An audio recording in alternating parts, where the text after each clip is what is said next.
ကဗျာတပုတ်ရုပ်ပြင်တယ်ဒီကဗျာတပုတ်ကကဗျာဆရာမောင်မြတ်သူရဲ့ဟာကျွန်တော်ဒီကဗျာကိုတချို့စာပေဟောပြောဝတ်တွေမှာရုပ်လို့ရှိတယ်သူရဲ့အယူဆနဲ့ဟောဒီပရိသတ်နဲ့ကြိုက်ချင်မှကြိုက်မှာဒါပေမဲ့ကျွန်တော်ရုပ်ပြရစီစစ်ပွဲတွေမရှိတော့တာကြာပြီတဲ့ဘယ်နဲ့တော့စစ်ပွဲတွေမရှိတော့တာကြာပြီတဲ့သူကဗျာကတနတ်လွယ်ထားတဲ့စစ်သားတွေနိုင်ငံမြေပုံနင်းသွားတာတွေ့တော့အတုပတချင်းတံပဲငါကြားနေရတယ်ငါသိတာတော့သူတို့စစ်တိုက်နေတာပေါ့ဘူးထမင်းကြံခဲစားရင်ဘူချုပ်တွေအတွက်အသေးခန်းနေကြတာငှက်ဖြားတံခံပြီးဟိုဘူချုပ်တွေအတွက်အသေးခန်းနေကြတာနိုင်ငံတော်လူကြီးပင်းတွေချမ်းသာပြီးကြတဲ့က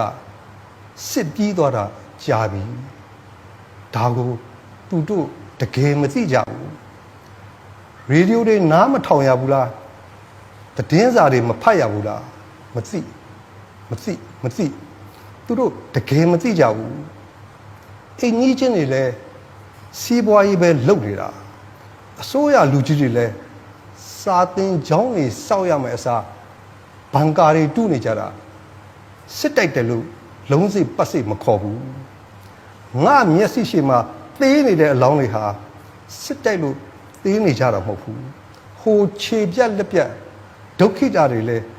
စစ်တိုက်လို့ဒုက္ခိတဖြစ်သွားတာမဟုတ်ဘူးတကယ်တော့စစ်တိုက်တယ်ဆိုတာဘယ်မှမရှိတော့ဘူးအီရတ်ကအမေရိကန်တွေရေနံတူးတာစစ်တိုက်တယ်မခေါ်ဘူးကင်ဂျုံအန်ကနန်းတော်ကိုနျူကလ িয়ার နဲ့စောက်တာစစ်တိုက်တယ်မခေါ်ဘူးစစ်ပွဲတွေရှိတယ်လို့အလိန်ခမ်းနေရတဲ့စစ်သားတွေသူတို့ကြောပေါ်ကချင်းတယ်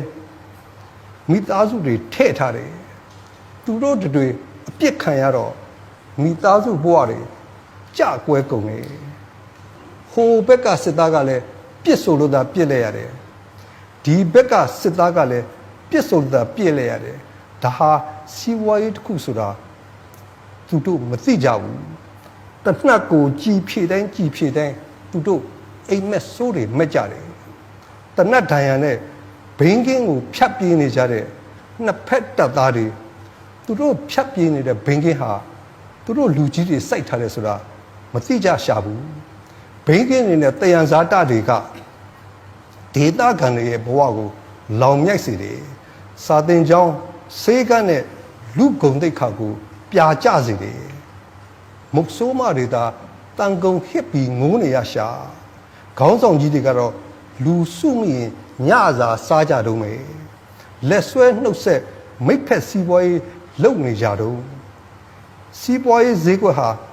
တနတ်ပြောင်းဝကထွက်နေတယ်ငိမ့်ချမ်းရေးအတွက်ဘယ်ကောင်းမှလက်ကြောမတင်ဘူးလူအသက်ဆိုတာအလွယ်ရတဲ့အရင်းကြီးလား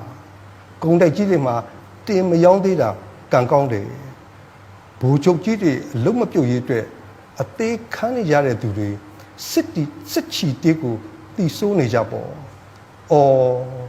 စီးပွားရေးဈေးကွက်ဟာတနတ်ပြောင်းဝကထွက်နေတယ်ကြပြဆရာမောင်မြတ်သူပါခင်ဗျာ